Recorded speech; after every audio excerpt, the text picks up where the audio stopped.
Bonjour à tous. J'espère que tout va bien de votre côté. Bienvenue dans ce live numéro 102 en compagnie d'Alex et Charlie et Jérémy. Et Jérémy. Voilà, viens nous rejoindre, Jérémy. Bonjour. Jérémy, équipé d'une nouvelle lampe. Oh putain. Franchement, c'est fou là. En direct du QG SoCal Freshies Ouais. à Los Angeles, plus précisément à Gardena. Quand je te regarde, je vois des étoiles. Tu vois des étoiles? Ouais. Ah. Je sais pas si c'est à cause du flashlight Ouais, ou parce que certainement. je suis pressé de voir de quoi tu vas nous parler aujourd'hui dans le comment ça marche. Alors aujourd'hui, on va aborder un sujet qui est primordial sur les voitures, c'est le refroidissement. Donc les vieilles américaines ou les vieilles autos en général sont quand même bien connues pour avoir des petits problèmes de surchauffe. Donc je vais vous expliquer comment ça marche. Et avec tous les différents éléments, Bien sûr, on va faire un aborder petit... tout le sujet. Voilà, très bien. Alors, donc hier, Jérémy et moi n'étions pas là. Nous avons pris une petite journée pour notre anniversaire. Jérémy m'a dit, je n'ai jamais travaillé pour mon anniversaire. Jamais, c'est un principe. À l'école, tradition. c'était les vacances, donc Fondamental. il n'y avait pas d'école non plus. Exactement. Voilà, donc, et du coup, je dis, mais c'est une bonne idée.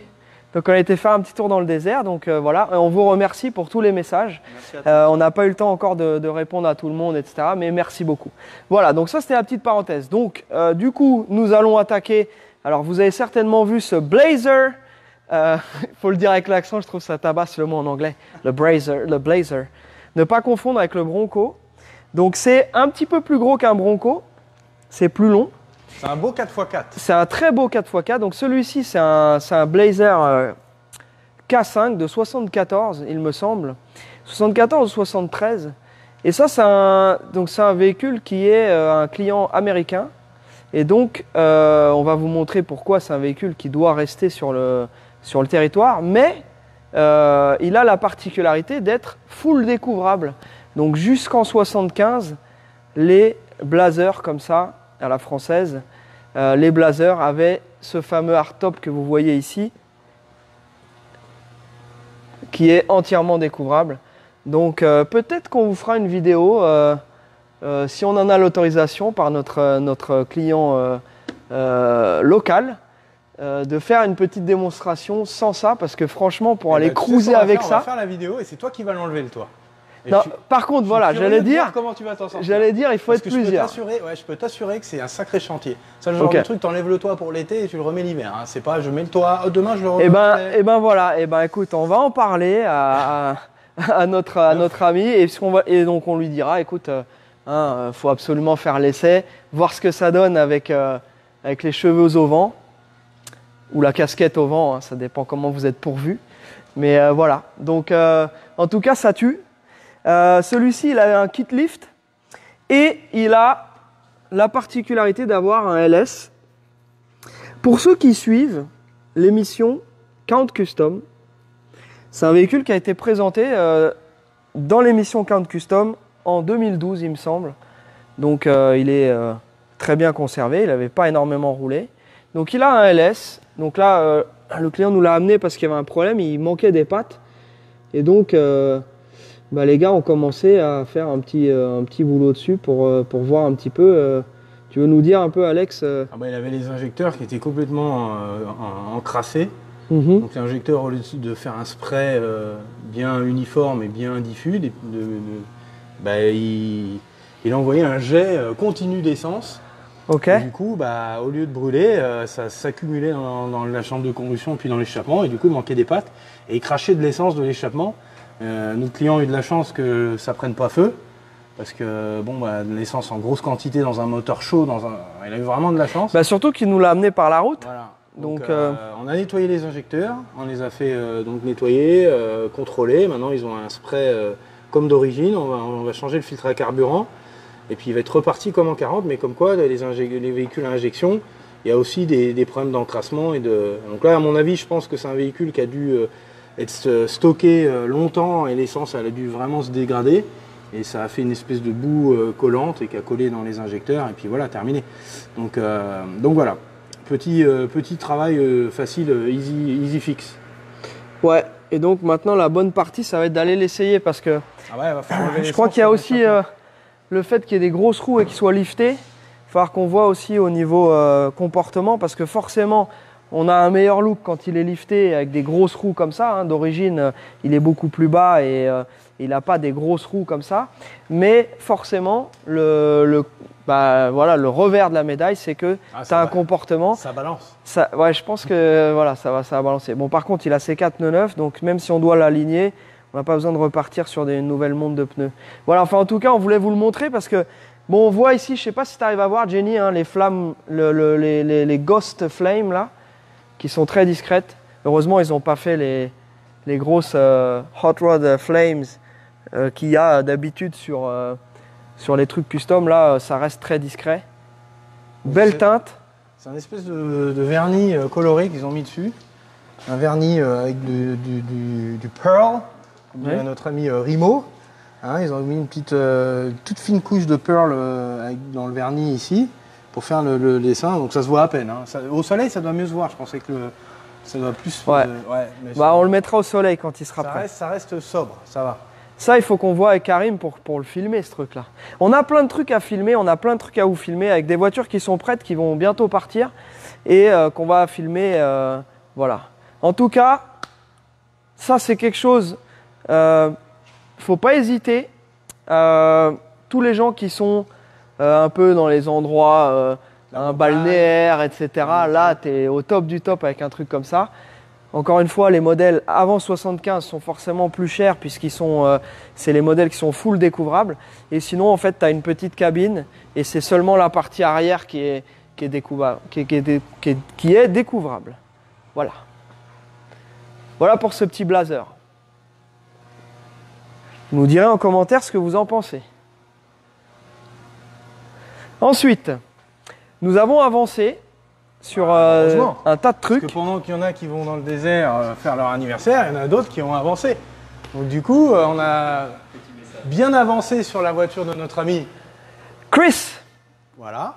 Donc là, on arrive dans la phase finale, c'est-à-dire la dernière ligne droite avant de la démarrer, avant l'assemblage complet. Il manque encore des petites pièces.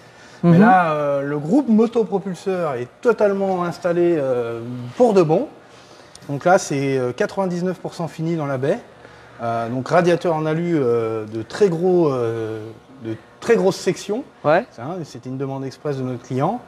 Et puis oui, parce que c'est une voiture qui va rouler en Martinique. En Martinique, il fait très chaud là-bas. Voilà. Hein? Et donc voilà. Et puis installation des collecteurs Hooker. Hein, c'est un drôle de nom. Hooker. Voilà, c'est un drôle de nom. Et puis ça rentre au chausse-pied comme d'habitude avec la Borgeson. Et puis voilà, toutes les périphériques sont installés, alternateur neuf, pompe à eau, pompe de DA, allumage. Ah, on m'appelle. Tiens. Tiens. Voilà. Et donc voilà, ça a super bien avancé. Terme de suspension aussi. L'arrière nous manquait quelques pièces, donc ça y est. Le pont est retourné dessus, la boîte est retournée dessus. Donc notre ami a une boîte AOD. Donc c'est une boîte, c'est l'équivalent de la TH700 R4, mais chez Ford. Donc c'est une boîte avec overdrive. Donc on a sélectionné un rapport de pont un peu plus court, puisqu'il a l'overdrive qui va compenser. Et du coup, elle va vraiment envoyer du bois, la Mustang, parce qu'elle va avoir un pont court, boîte préparée, moteur, ça va être fun. 347 Stroker qui fait 421 chevaux au banc. Voilà.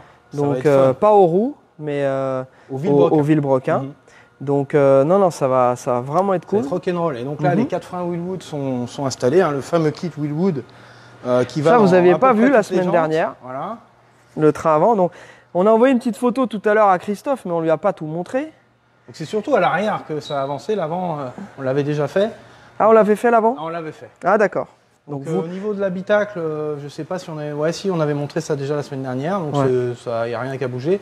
Le volant, je dois changer le compte. Je voulais installer le volant. Je dis pour le live, il va être content de voir son beau volant. Ouais. Ben non, le contacteur de clignotant il est usé. Donc je vais lever un peu, ce sera plus facile. Mais on a le volant par contre. On a le volant, il est là. Bon, on va lui montrer.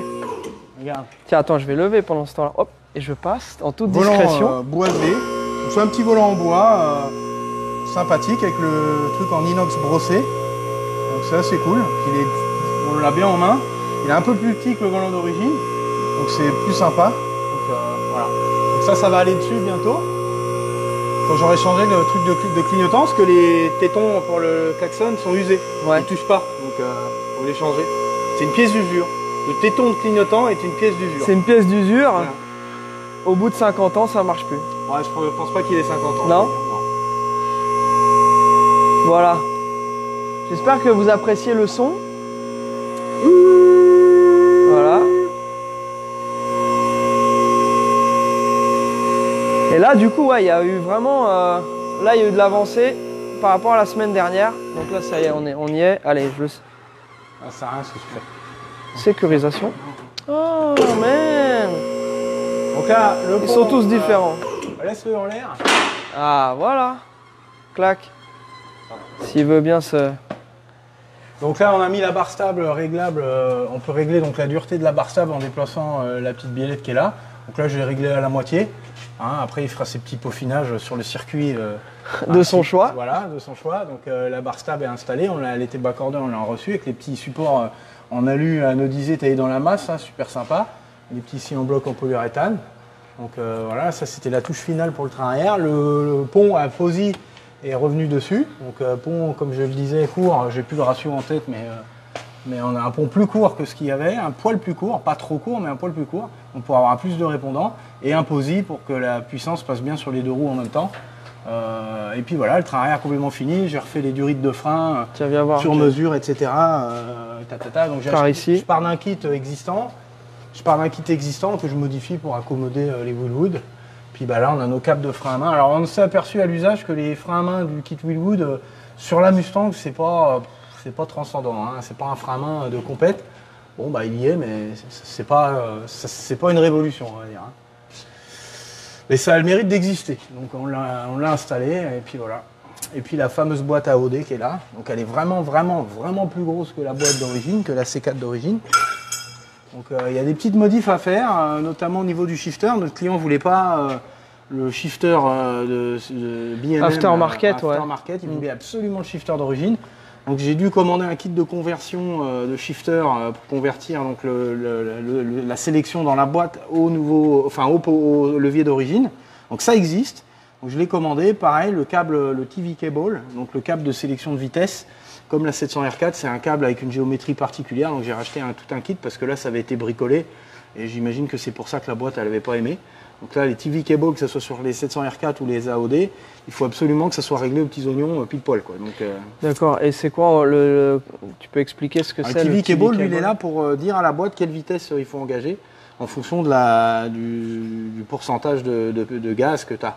Donc ça, il faut pas qu'il soit trop détendu ni trop tendu. Il faut vraiment être pile poil mis au milieu. Il faut que la géométrie en fait, de ton levier des gaz et de ton levier sur la boîte ait un certain aspect pour avoir le bon ratio de déplacement. En fait, si tu fais au hasard, tu vas pas avoir le bon ratio de déplacement et la boîte elle va pas comprendre ce qui lui arrive. Donc il faut absolument avoir les leviers et le câble. J'ai acheté tout un kit pour monter ça et du coup on va régler ça aux petits oignons.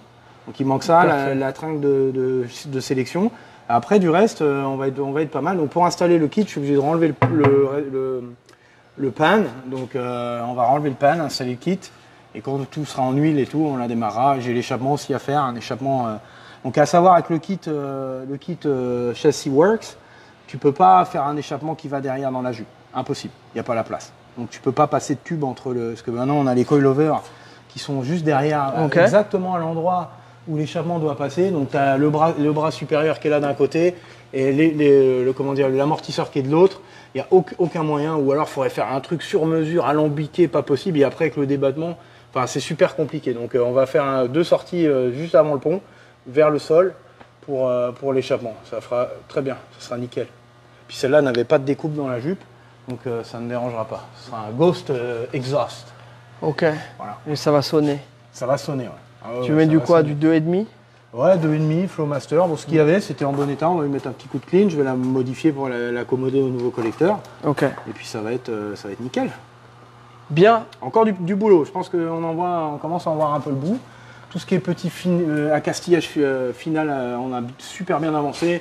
Les petites lumières de recul qui étaient complètement destroy, on en a mis des neuves. C'est câblé. J'attends que la prise pour brancher sur la boîte AOD pour que les feux de recul fonctionnent, pour que ça marche comme d'origine. Pareil pour le safety switch. Donc tout ça sera câblé comme à l'origine, mais pour la boîte AOD. On a changé les petites serrures de coffre, des joints, des trucs et des machins par-ci par-là, enfin plutôt partout.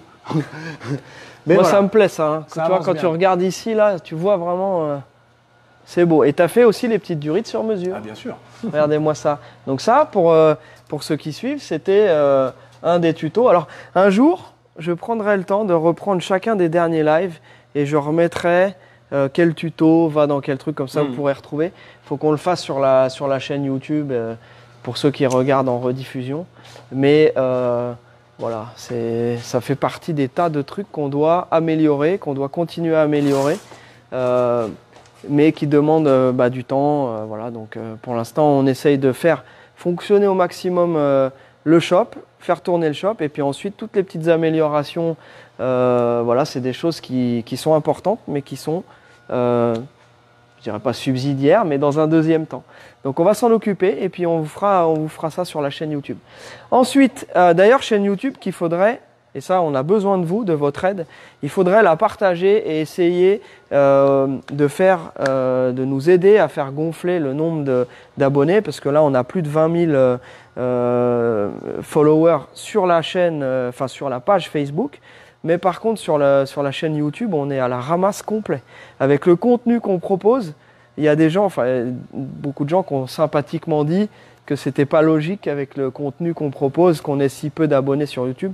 Mais c'est vrai que comme nous, on fait pas de publicité et on n'est pas très présent en dehors de nos réseaux à nous, on n'est pas très présent sur les autres parce que tout ça, ça demande tellement de temps qu'on n'a plus vraiment de temps pour aller naviguer dans les forums, les machins. Donc ça, on a besoin de vous pour pouvoir continuer à prendre le temps de faire ça au mieux. Je suggère. Vas-y, suggère. Maintenant, quand on fera un super badass épisode avec Karim, on le mettra pas sur Facebook. Vous n'aurez pas le choix, il faudra aller sur YouTube et vous cliquer sur la page « Je m'abonne ». Ouais. Et on doit y avoir. On a essayé. Hein, on va faire ça. C'était un flop. Mais nous pouvons réessayer. On essaye. Si vous voulez voir du lourd, il faudra aller sur YouTube. Ok. Parce qu'on vous le mâche tout, on vous amène sur Facebook, c'est facile, sur ton feed. Allez, bah oui. Allez. Mais parfois, il faut... Voilà, vous devez contribuer un petit peu. C'est comme on vous dit souvent, c'est un peu votre émission. De votre côté, vous pouvez aussi nous suggérer les choses que vous voulez voir. Donc, c'est un échange de bons procédés. Voilà. Philippe Renaud, donc, qui a la chance d'avoir un patronyme d'une grande marque automobile, mais qui a choisi de se faire plaisir avec une Ford. Voilà. Donc, regardez-moi cela. Vous aviez vu la semaine dernière l'ancien... Le Pouilladin. Le Pouilladin.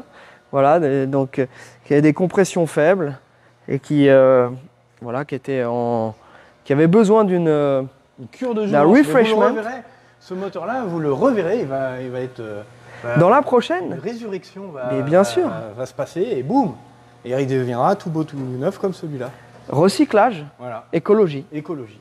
Voilà. Absolument. Exactement.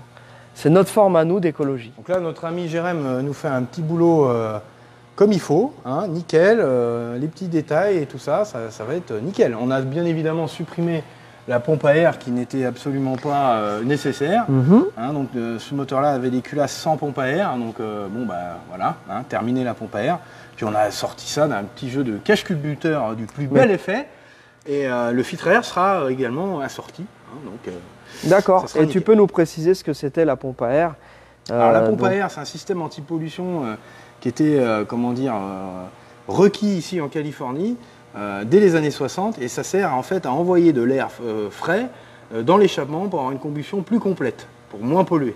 D'accord. Voilà. Et quel était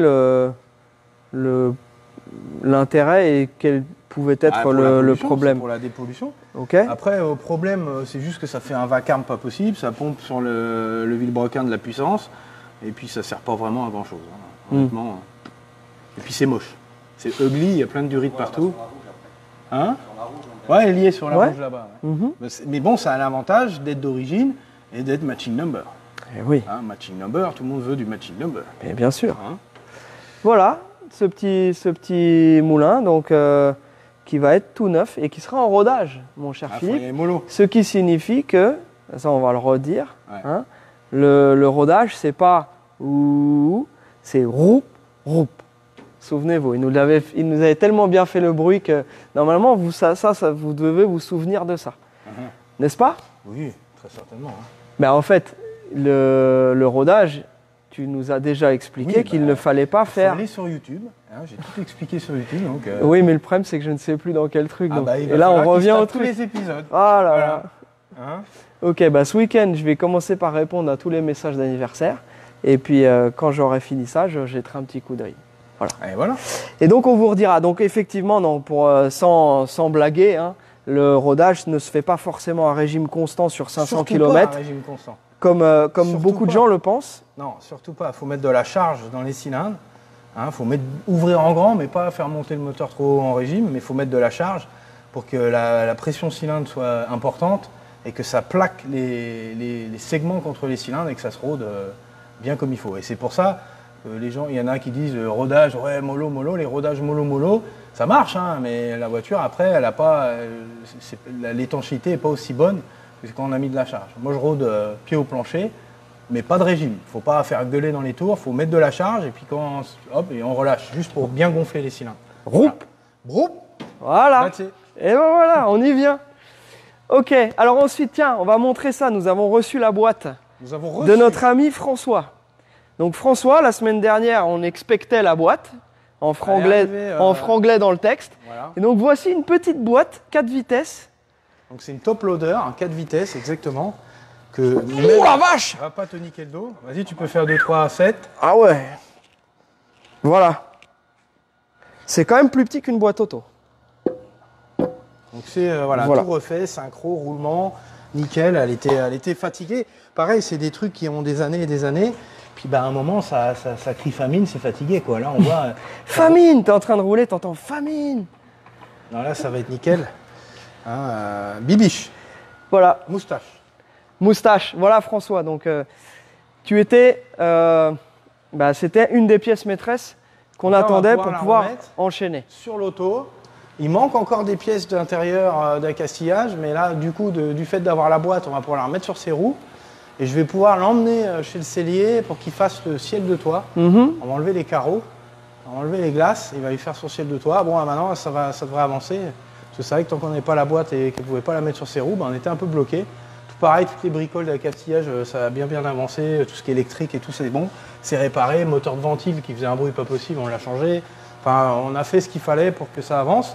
Puis voilà, maintenant qu'on a la boîte, là, ça va booster, Attends, je referme la porte parce que, Ça va booster. en tant que maniaque, ça me gêne de voir une porte mal fermée. Ah oui, bien sûr. Bien sûr. Donc vous aviez vu la semaine dernière cette charmante réplique de car.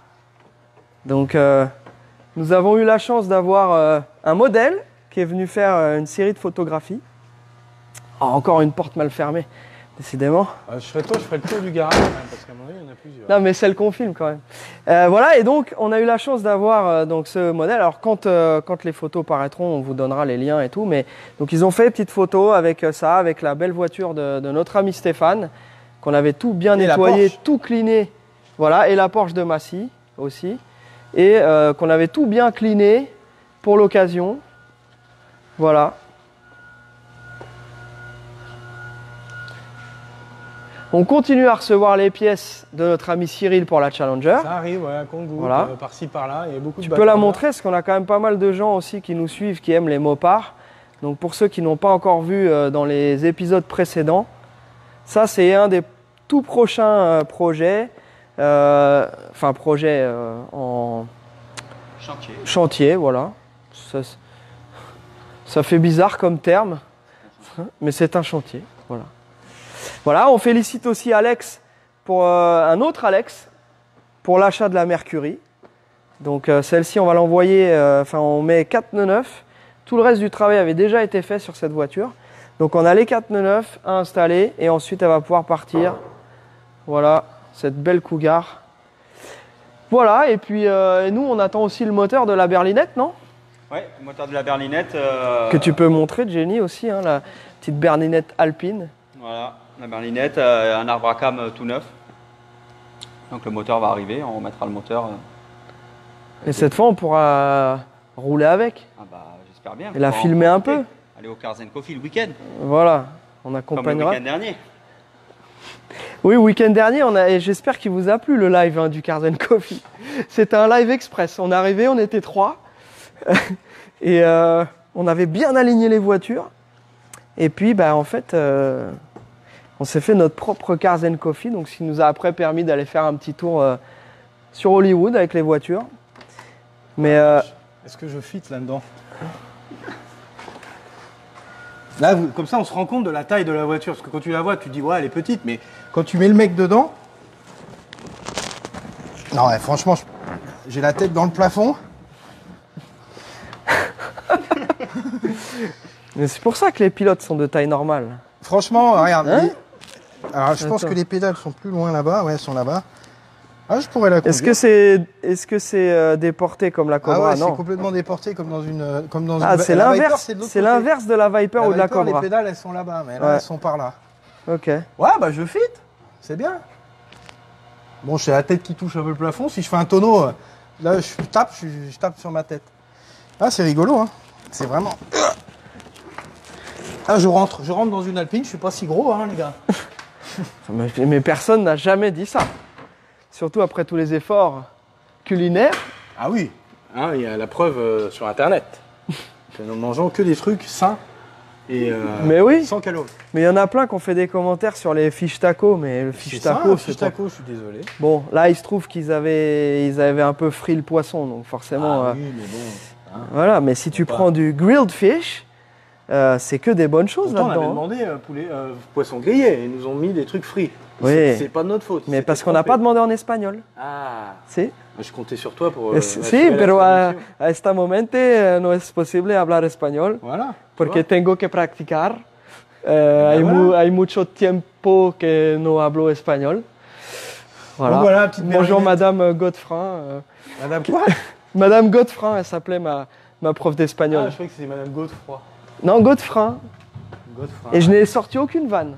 Je les ai pensés très fort, mais le respect. Le respect de l'autorité. Toujours. Pas rigoler avec ça. Ok. Voilà. Bon, alors, nous avançons gentiment dans ce live. J'espère que vous passez un bon moment. J'ai oublié de vous demander de le partager en début de live. Hein. Bon, c'est toujours les réflexes. Tu sais, normalement, tu as toujours un mec qui te dit toutes les 2 minutes « Abonnez-vous, faites ceci, appuyez sur la cloche. » Ça, normalement, c'est mon rôle. Mais déjà, quand je regarde, je trouve ça relou, en fait.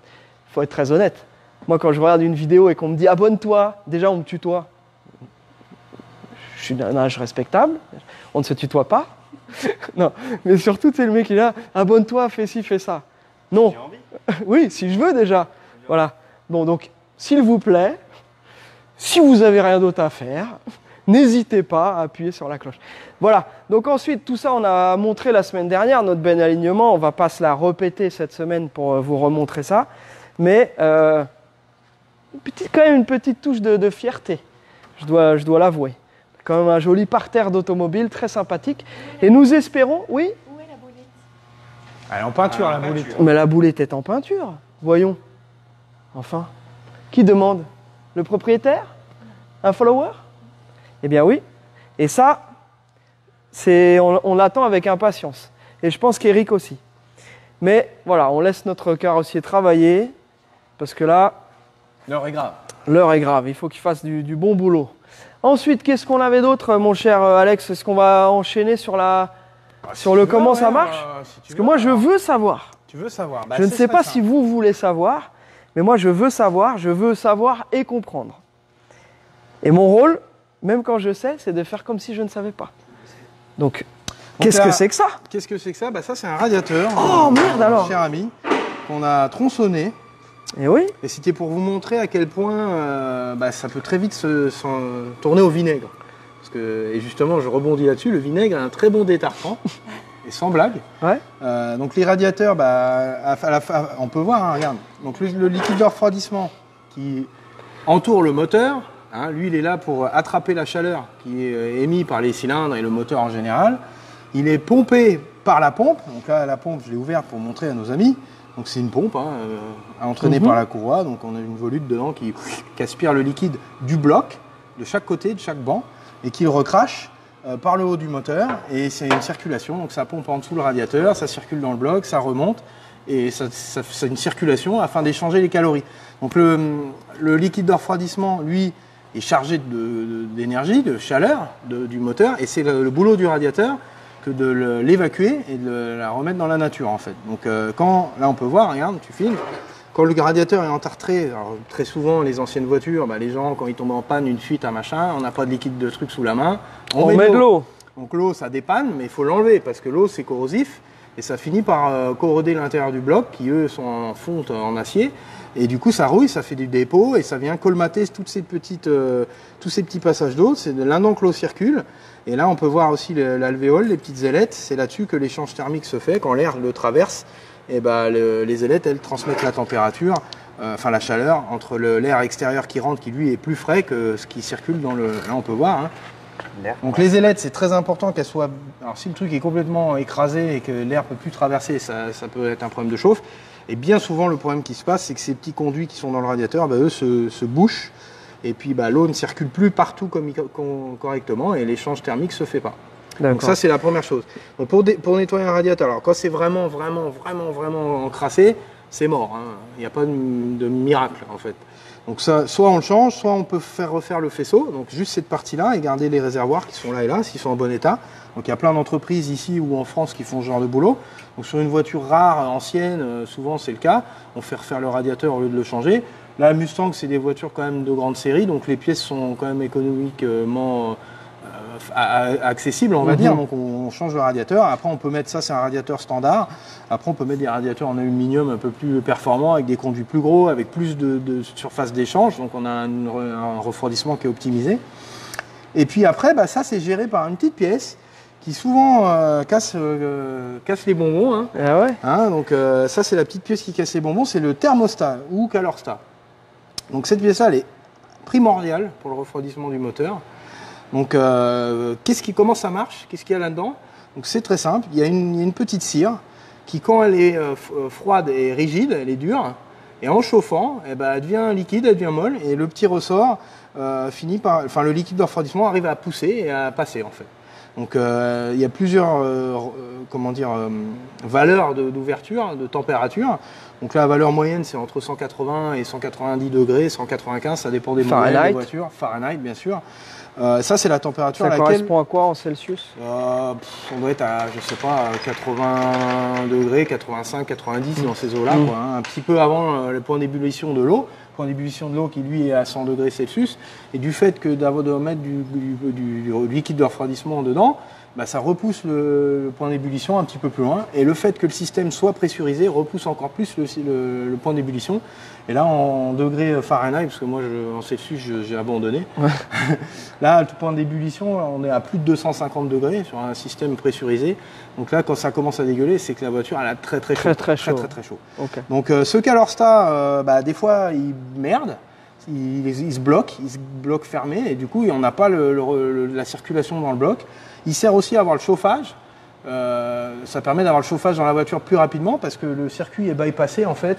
Et on peut voir, donc là il y a le radiateur qui est là, la pompe à eau qui est là. Donc la pompe à eau aspire l'eau du bloc et la fait transiter donc, par la pipe, par le calorstat qui lui normalement est fermé, on va dire à froid. Donc c'est bypassé, ça circule par le radiateur de chauffage. Et quand le calorstat s'ouvre, on a toujours le chauffage parce que l'eau est vraiment très chaude. Et tu m'as coupé la chic là. Et du coup, oui, donc ça sert on a du chauffage beaucoup plus rapidement avec un calorstat. Et c'est surtout l'intérêt principal du calorstat, c'est quand même de limiter la circulation. Parce que si on l'enlève, il y en a qui disent ouais, la voiture chauffe, j'enlève le calorstat. Dans la majorité des cas, ça ne marche pas. La voiture va quand même chauffer parce que le liquide de refroidissement va circuler trop vite parce que même ouvert, ça fait une restriction et ça laisse le temps au liquide de refroidissement d'absorber les calories du moteur et de les rediriger vers le radiateur. Si on enlève le... C'était si on était coupé. Ah, coupure. À cause d'un appel. Je continue. Hein. Le calorstat, il est très important, il faut le laisser. Il faut surtout avoir... Alors on peut mettre un calorstat quand on a suivant l'âge du moteur, là on a un calorstat, sur ce moteur-là, j'ai un calorstat standard, parce que c'est un moteur neuf, le bloc est clinique dedans, il n'y a pas d'entartrement, il n'y a rien du tout. Après on peut jouer sur la température d'ouverture du calorstat, on peut le faire s'ouvrir un petit peu plus tôt, pour permettre un refroidissement un peu plus rapide.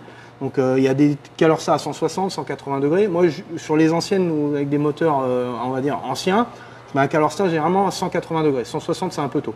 Donc ça permet au moteur de monter en température, quand même d'avoir le chauffage rapidement et de chauffer. Parce qu'un moteur chaud va mieux marcher que le moteur froid et tout, c'est plus dur, etc. La carburation. Donc il vaut mieux que le moteur soit chaud très vite pour pouvoir fonctionner de façon optimale. Donc c'est très important. Donc radiateur, ça c'est la première chose. Calorsta, globalement il y a trois possibilités. Soit le bloc est vraiment entartré, encrassé, et là l'échange calorifique se fait pas bien. Soit le Calorsta est bloqué fermé, et là c'est pareil. Et ça circule pas, donc il y a surchauffe. Ou le radiateur qui est entartré. Généralement les trois vont de pair. Donc quand tu as un bloc entartré, il y a de grandes chances que le radiateur le soit. Des fois on arrive à compenser. Si par exemple le bloc est entartré radiateur, on change de radiateur, bah, l'échange se fait bien et ça règle le problème.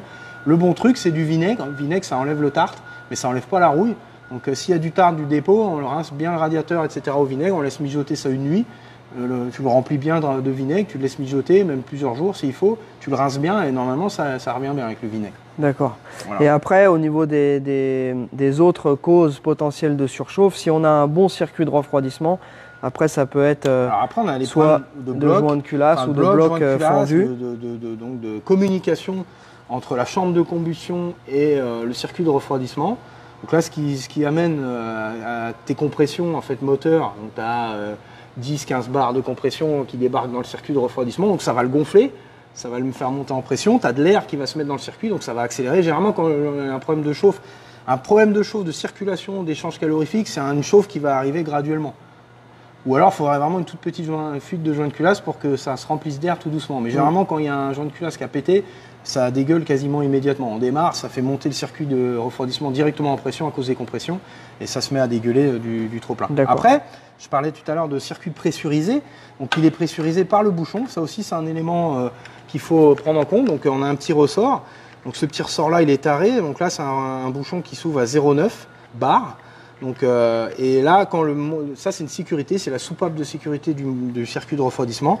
Quand le moteur est trop chaud ou arrive trop en pression, bah, le bouchon, la force du ressort est inférieure à la pression qu'il y a dans le radiateur et ça ouvre ce petit clapet, ça ressort par le tuyau de trop-plein, soit ça coule directement par terre ou dans une petite bouteille.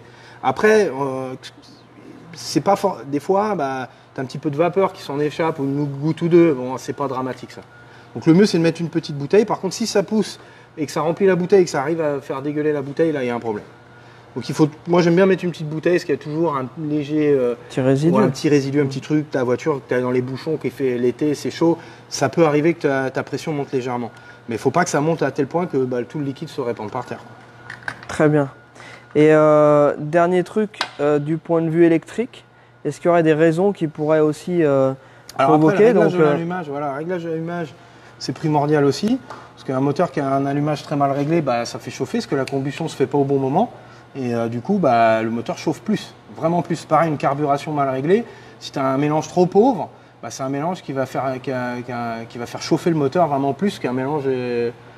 Tu comprends ce que je veux dire? Okay. Donc, les réglages aussi, ça peut y faire. Moi, j'ai déjà eu le cas, carburation réglée vraiment pauvre, la voiture elle surchauffe, quoi.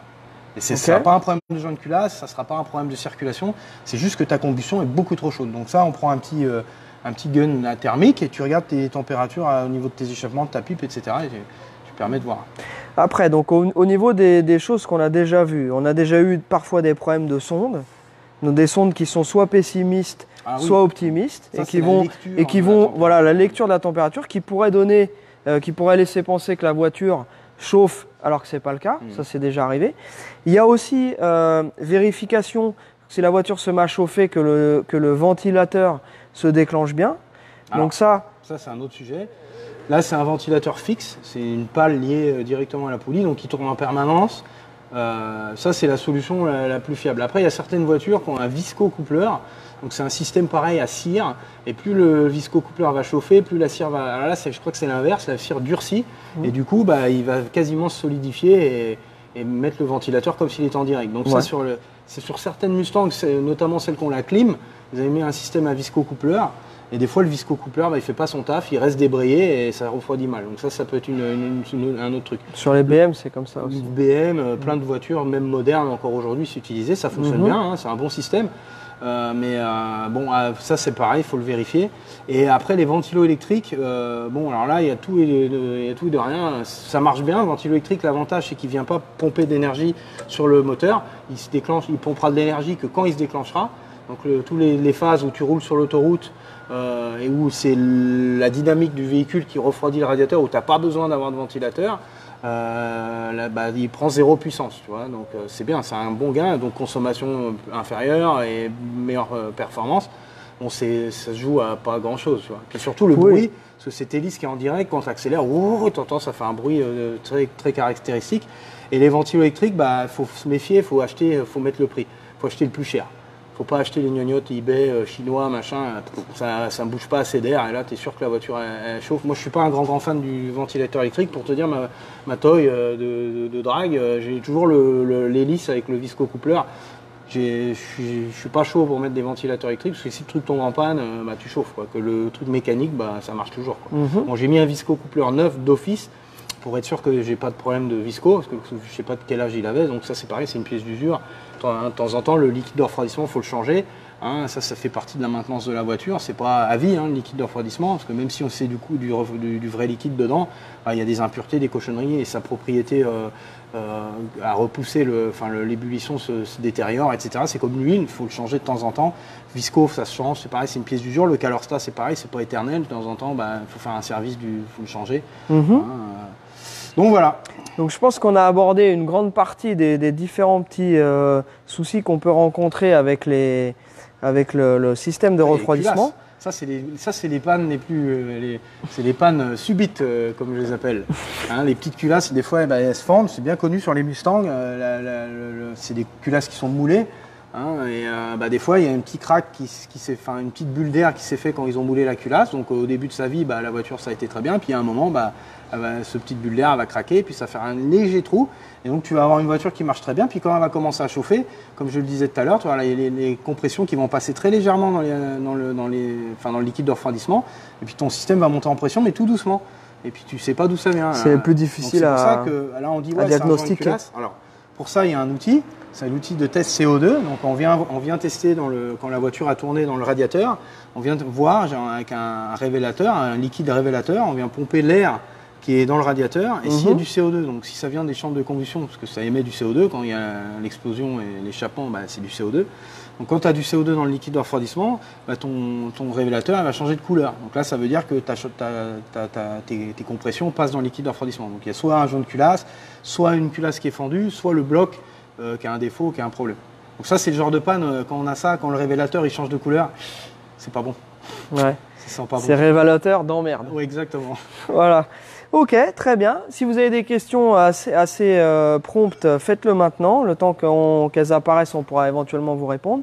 En attendant, je vais parler rapidement de nos habits Sokal Franchise et fringues Sokal Franchise. On attend le carton. Il serait temps, parce que là, Ouais. On attend le carton pour vous montrer la qualité. On a déjà eu donc tout un tas de personnes qui ont commandé les fringues. On vous remercie. Les fringues, on vous remercie. Si vous voulez mettre des photos, il y en a déjà qui ont commencé à le faire sur Sokal Franchise Community.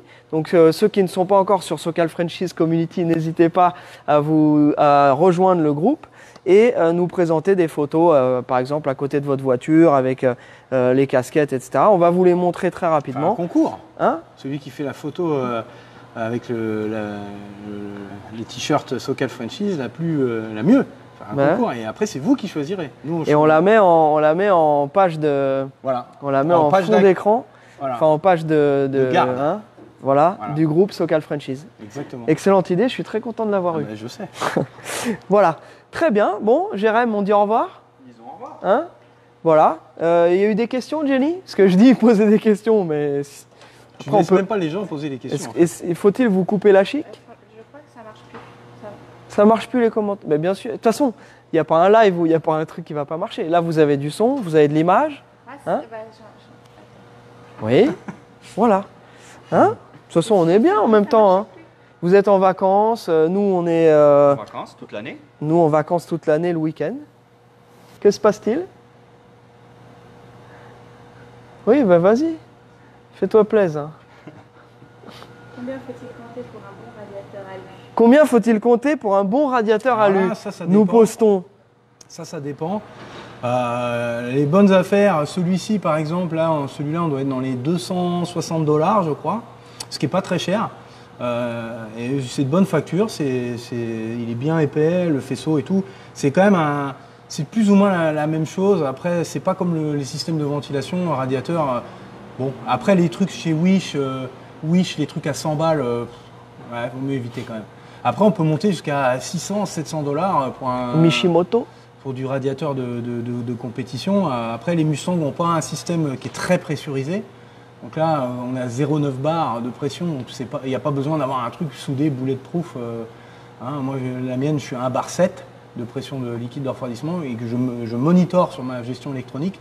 Dès que j'ai une pression de liquide de refroidissement qui est trop élevée, ça veut dire que la voiture, c'est trop chaud. J'ai la température et la pression de liquide de refroidissement. Donc là, c'est le moment d'arrêter. Et même mon moteur, la gestion agit en conséquence et elle enlève du boost. Mais là, on est sur un moteur avec un très très gros rendement. Ouais. Là, sur un moteur comme ça. Là, ça chauffera pas, là, c'est peinard. Il a un gros radiateur alu tout neuf, moteur neuf. Ça devrait aller. Impeccable. Après, le Calerstar neuf, il va peut-être marcher pendant 6 mois, et puis dans 6 mois, il va peut-être se bloquer. Ça, c'est les amis. Malheureusement, c'est les choses qui arrivent. La mécanique. Ça nous est arrivé. Ouais, ça arrive, on en parle en connaissance de cause.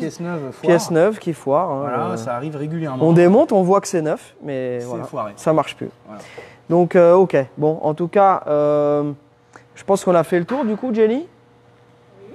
Cette fois, c'est bon? Y a-t-il des candidats pour la Gold? Y a-t-il des candidats Ah bah, c'est une question que je vous pose. J'ai reçu énormément de demandes de fastback ces derniers temps, notamment suite à la diffusion de l'émission de Benjamin Ortega avec sa très très belle Mustang noire. J'ai au moins 10 personnes qui m'ont dit « je veux la même ». Donc pour l'instant, nous n'avons pas la même. Déjà, comme on vous dit à chaque fois, c'est difficile à trouver. Et puis là, maintenant, voilà, ça réveille un petit peu, les gens voient ça et on s'identifie rapidement, on voit la voiture noire et on se dit on veut la même. Là, pour l'instant, on a cette Fastback Gold qui est absolument magnifique, que potentiellement on peut faire en noir, même si on n'en a pas envie comme ça, tout de suite, parce qu'elle est très belle et elle est conforme à sa couleur d'origine. Mais encore une fois, c'est le client qui est roi, donc voilà. Pour l'instant, en tout cas, on roule avec le week-end et je peux vous dire que c'est une tuerie.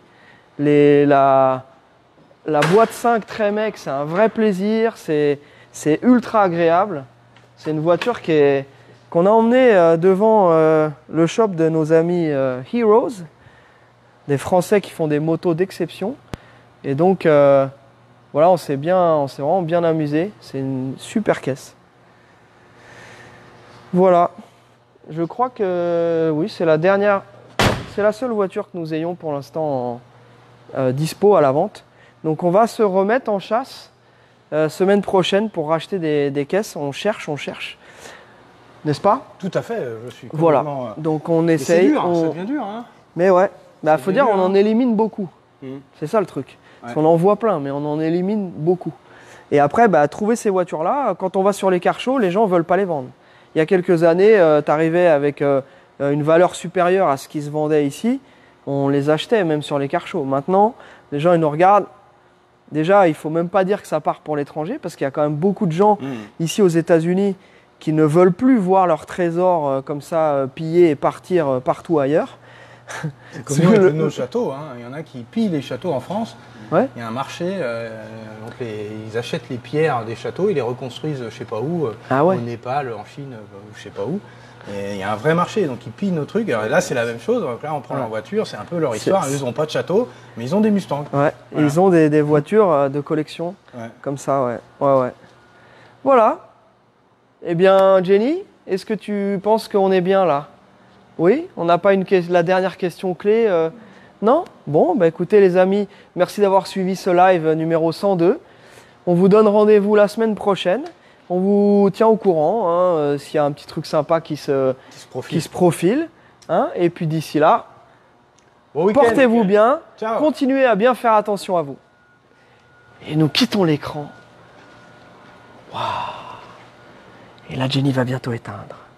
Salut tout le monde.